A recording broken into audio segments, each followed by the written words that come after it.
The FCC rolls out national 10-digit dialing on all calls. You won't believe what happened or what wiped out internet for an entire village. The chip manufacturing shortage delays MacBook production, and internet trollers adding malicious content to web forums. All that and more next on The Computer Doctor Show. You're listening to The Computer Doctor Show, your source for technology subjects affecting your business and personal life during this new normal. Your host is an award-winning office technician and IT specialist, author, tutor, ethical hacker, and recent winner on localbest.com as the best computer shop in Tucson. Broadcasting live, here's Aaron Moss. Hello, Tucson. Welcome to the Computer Doctor Show, episode 39. I'm Aaron Moss, your vaccinated host. Good to have you with us every Saturday at 2 p.m. right here on KBUI 1030 The Voice. We post all of our shows and bonus content on computerdoctorshow.com. Again, computerdoctorshow.com. Our open lines, 520-790-2040. Feel free to call in anytime with your comments and questions. We have a great show for you today. Joining us again in studio, David from the Unscrewed Theater. Hello, I'm back. I'm your half-vaccinated co-host. I'm half vaccinated too. Hope everyone is doing safe out there. And as today, David is our co-host, and I've given him exclusive power to say anything at any time during the show. So I have no idea what you're going to be saying, and it's just going to be pretty interesting. We'll see. That's where the fun part comes from. Here's some things with our tech news stories this week. In communication, you may have heard on KOLD that we might have to get used to dialing 520 area code due to the FCC centralizing many emergency services, such as N11s. So when we say N11s, or you see that term N11, that's your 911, your 411, your 311, 711. By the way, there's lots of services that are out there that use some number followed by 11. Okay, so they're out there. Have you ever called anything else outside of 911? 911's been the only one. I haven't even done 411, although that's one I'm aware of. But yeah, what others are there? Well, a lot of kids are not even aware of what 4111 is. That's information. So if you need a phone number for something, these days if we need a phone number for something, you Google it. You Google it, right? So Google has kind of replaced 411, but 411 is still out there. Okay, there's a local 411, and then there is there's also, I believe there's a national 411 service, but I don't think that the national 411 is official. I've seen a couple of commercials for it back in the day, but there used to be a phone number, or there still is a phone number, that if you don't have access to the internet and you only have a phone connection, you can just dial 411 for information. Then there's 711 and 611, then there's community information. So, and all of these numbers, they actually have their own websites too. Okay. So there's actually a 211 Arizona.org. Gotcha. And that's a website that's based on the 211, system. So what the FCC was doing, that in particular, the three-digit number 988. 988 is going to be the suicide and mental health crisis hotline. And the national hotline number was and still is 1-800-273-TALK, or 1-800-273-8255. And that is the number where you can get a live person for if you're having any type of crisis, suicide or mental or otherwise. That's the number that you call. Now, they were trying to find a way to make access to that number more easier. So they've settled on 988 for many, many reasons. This was a extremely long discussion with authorities had with the FCC. But what it all boils down to is they want a national three-digit number for people to call in these crises, and it's turning out to be 988. But here's the problem. What if someone has a phone number that starts with 988? Right. Then you can't dial it 7 digits anymore, because if you start dialing, you'll end up at the suicide hotline. Right. So what'll end up happening is your calls are going to end up at the suicide hotline. Which could be awkward if you're just trying to call your neighbor for their pie recipe. Yes, yeah, that. Now, you're not, obviously, if this were the case, if the lines ever got crossed, you would not receive, if you had a 988 phone number, you would Right. not receive phone calls for people in crisis. But the other way around, the crisis Right. center would start receiving your calls. So what they've done to alleviate that situation, the FCC decided to make it a requirement that all phone systems within the United States to operate on a 10-digit dialing, and that actually starts. It actually starts in April 24th, according to the white paper. But I was actually making a phone call earlier today. There was a woman that I was calling today, this morning. I had her programmed into my phone as a 7-digit number, and normally it would work, but today it didn't.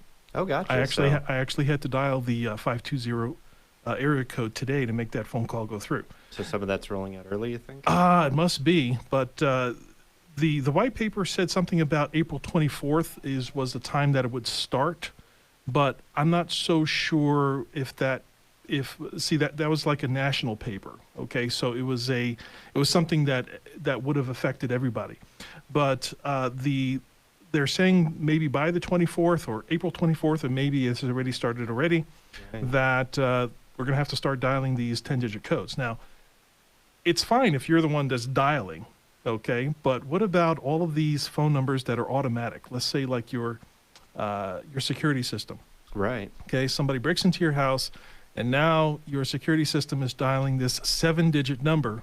That just won't connect ever. And so Right, so, that basically it's a real good time to be a robber, is what you're okay. saying. Right. So we have something here now. It says in this paper that we have here, starting October 24th, Tucson residents will have to start using a 10-digit number making dialing calls. But this information that was written, I'm starting to see that we're actually starting to have to start dialing 10-digit numbers almost Right. immediately. So it's probably a good idea to make sure that you don't have any auto dialing. So anything in like a phone book or anything that auto dials, fax machine, security system, things like that. Anything that that has some sort of auto dialing, feature needs Time to to go be. through and update everything. Yep. And you know what? That's what happens. That's what happens when you have to update your technologies. So. Well, technically IPv6 is in place, and we still haven't figured that out. So True. As a matter of fact, that's a whole other discussion. I was actually going to do that, maybe another bit on that. But what he's talking about is IP addresses. So like your 169.53.4.2, Right. those numbers. Well, those have limits. Yeah. The folks that put that together, they had no idea that that your toaster, your refrigerator, your watch, your headphones would all have IP addresses, and so they're running out of numbers as far as that. So that's what we're going to be switching over to IPv6, and even doing something based on MAC address. right.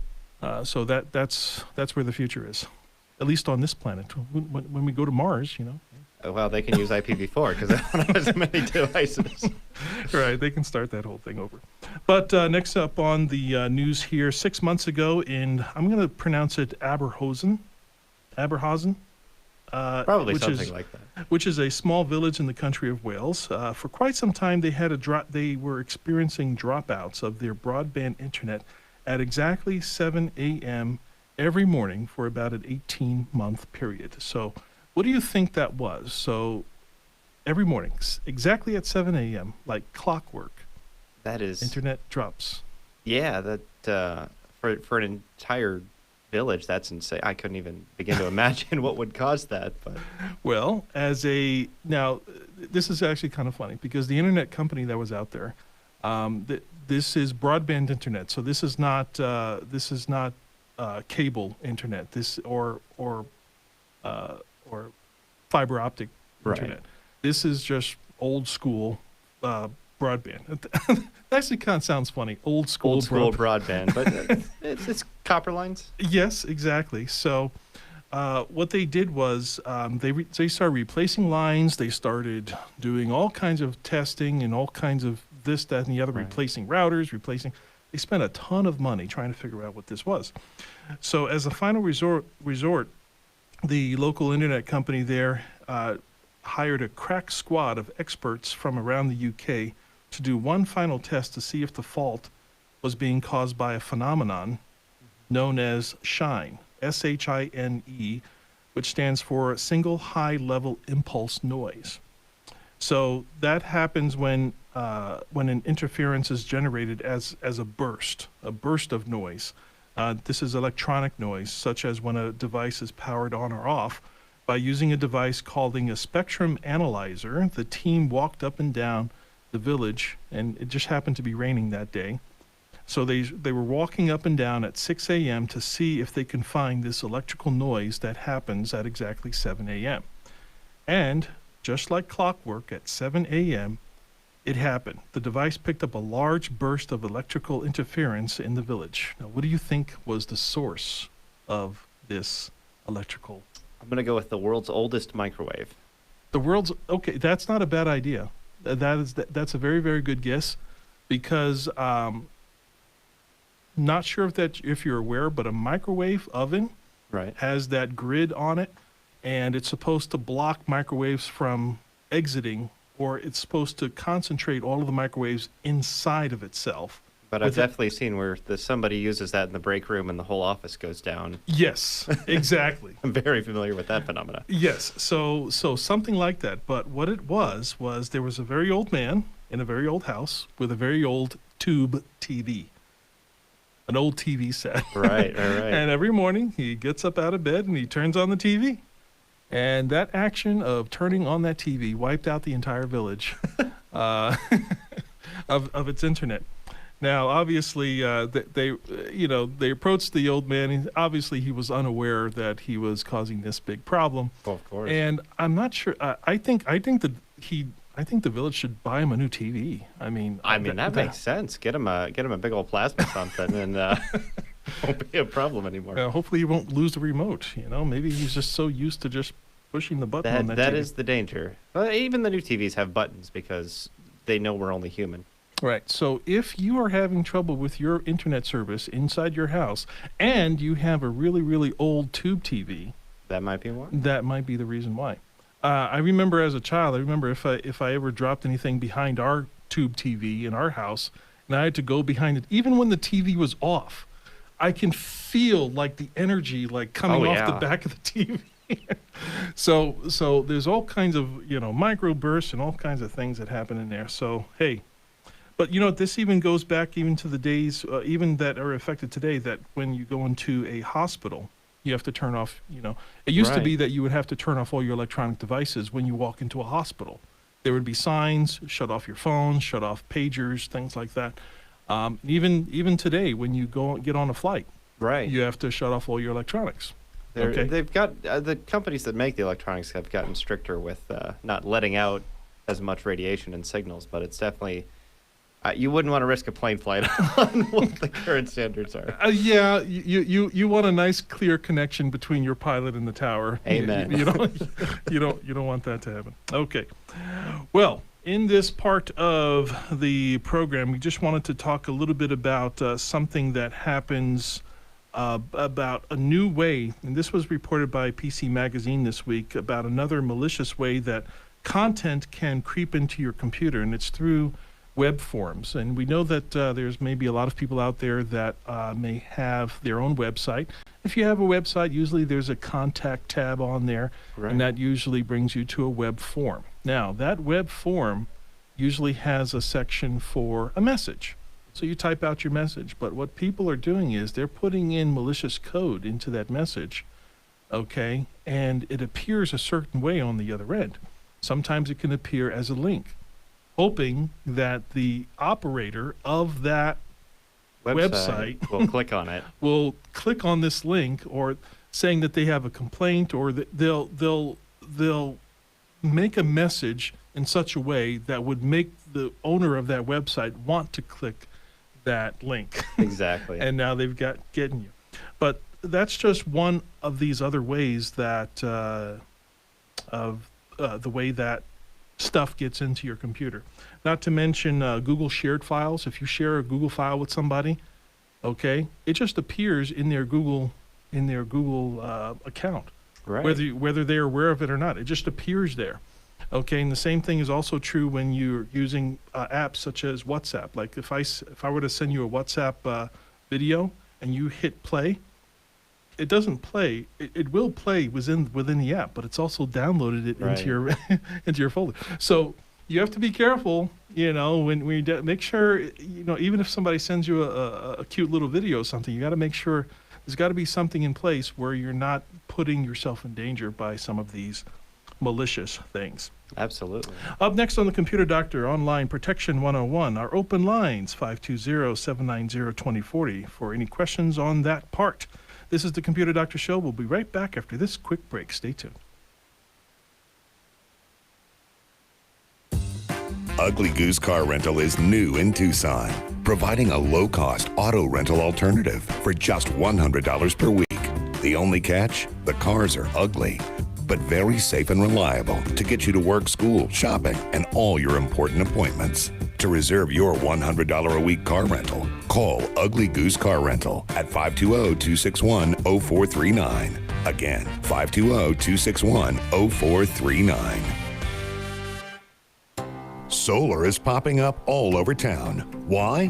Because solar just makes sense. Say goodbye to expensive summer electricity bills. Call or text Julie Festerling at Icon Power, 520-307-1013. Avoid the new 7.9% price increase with the utility company.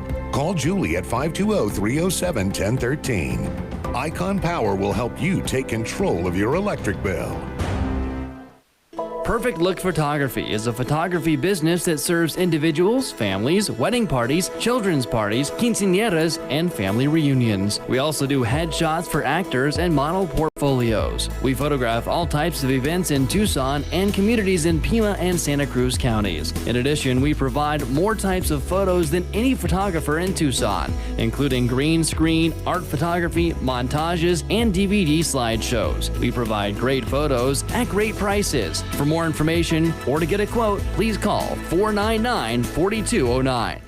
Computer Doctor of Tucson is the best choice in desktop support in Tucson. They fix error messages, power and boot problems, install of software and hardware, and much more. You can come to them or they can come to you, or even have a remote support session so they can fix your issues over the phone quickly. Give them a call at 261-5508, 261-5508. Visit them on the web at computerdoctortucson.com. Computer Doctor of Tucson, because technology is great when it works. Welcome back to the Computer Doctor Show. The month of April is Distracted Driving Awareness Month. It is a Arizona statewide law effective January 1st, 2021, making having a mobile device even just in your hand against the law. So, phones down, eyes up, just drive. And most cars have a radio, so make good use of it.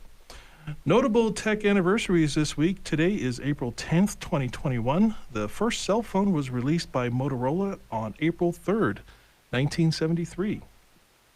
Microsoft was founded by Bill Gates and Paul Allen April 4th, 1975. And symbolic birth of the Internet occurred April 7th, 1969, making the Internet 52 years old this Fantastic. week. And I'm guessing the day after that, the first troll was invented. Well, actually, it may, the troll, because, we were just talking about this during the break. The first internet page, I guess you can say, it's not even a website. It was basically just a document with an RFC, which means for request for comment. Right. And one person made the document and somebody else commented on it. Okay? And because of the sharing of that document, that was one of the significant things of the internet. Now, by the way, there was no address, no URL, no www, because those later items would Right. come some 20 years later.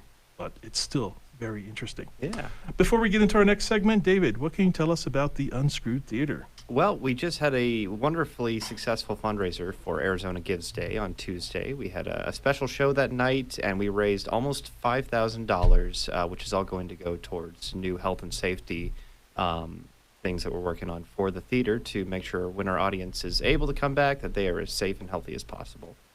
And we've got 2 shows tonight on Zoom as usual. There's our family friendly at 7:30 and our 9 o'clock uncensored for those of you who like your improv with a little bit more swearing in adult situations. And those, of course, go to unscrewedtheater.org and check us out. Our shows are always free and always funny. Okay, excellent. Unscrewedtheater.org. Now, in this next segment on this program, we're going to talk about Online Protection 101 because I am on a mission to keep the public informed and safe online and to reduce the victim count of online crimes. So we're going to consider 2 or 3 cybersecurity tips today, and ultimately a book with all the tips will become available for purchase. The last time we did this segment, we talked about being aware of what is around you, just being very aware, being aware of who is around you, where you are, and things like that. Also being aware of fake public Wi-Fi. So there are some people that create these Wi-Fi points and try to trick you into connecting, and that's where problems happen. So this brings us to tip number 64, and that is to get credit reports on your kids and infants. Now, here's the reason why. Your Social Security number, okay, credit reports, you wouldn't think that anything would happen to them, but there is a growing number of people that have some connections that are able to get numbers as they are released. So if your family is having a child, they, especially in the United States, they are given a Social Security number. Now, you would think that nothing would happen to that Social Security number until they turn 18 and they start using it for credit or for, college tuition or, things like that, student loans. But there are people out there that actually will start messing with Oh, yeah. those things early. There's a lot of places they can steal them from. Doctor's office records. They'll have shady people who get jobs at a doctor's office to just steal information there. They can get them online. There was that gigantic Experian breach. I know I was a part of that. Mm-hmm. So mine's out there in the wild. All these breaches are coming up to something. So they are out there. So you just need to be aware. And the only way that you can protect yourself is just to make sure that you're looking at the credit report of all of your family members and not just the adults. Tip number 65: invest in tracking software. So if your phone or your tablet is ever stolen, or goes missing, there's all kinds of things that you can leave on your phone, pictures, or even access to other websites that could be the lead key for getting other information and someone hacking your entire digital life. So you want to make sure that you know of a way to track your own phones. If you have an Apple phone, it's easy because they come with a tracking software kind of built in. But make sure that you're looking into some of these softwares that you're able to track your own phone. I know that I had my phone stolen from a bank, and they refused to go back to the cameras in this bank, and Right. Because I left it on the counter, and somebody else picked it up, and they never tried to wow. find. And I ended up tracing them, and it was like one of the first. Even the sheriff was surprised. Yeah, there you go. And it was just an amazing experience. But if I couldn't track my phone, I was like in a state of despair where it's like our lives Right. are like on there. If you Oh, lose absolutely. it's like part of you goes away. Yeah, I had a work laptop stolen, and that was, luckily we had all the security measures we needed to make sure that nobody could get anything off of it. But even so, it's scary. Now, when you bring up laptops, so laptops usually don't come with tracking software, but there is a piece of tracking software that I've personally used, and it's actually free for one device or per account. It's called prayproject.org, and it's basically a software that you just install in your program.